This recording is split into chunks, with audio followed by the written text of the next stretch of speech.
In front of me is POCO F8 Pro, and today I would like to show you how you can change sleep time to never.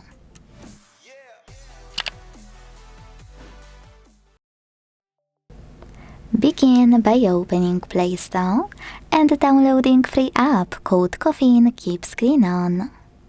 When it's ready, launch it, not sponsored by the way, and hit OK in Welcome pop-up to continue. Now you can tap on Timeout to make sure Infinite is on, and go into Tap menu to set it up. In order to do that, swipe down from the top right corner of your screen.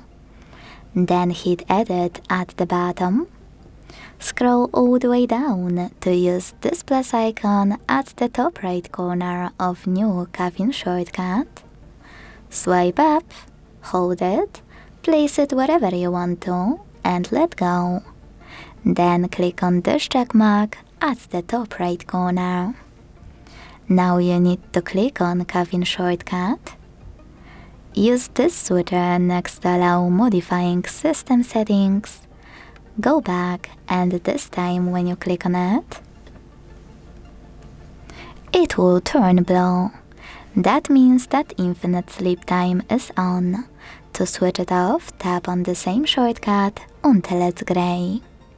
Thanks so much for watching. If you enjoyed this video, leave a like, comment and subscribe. Bye!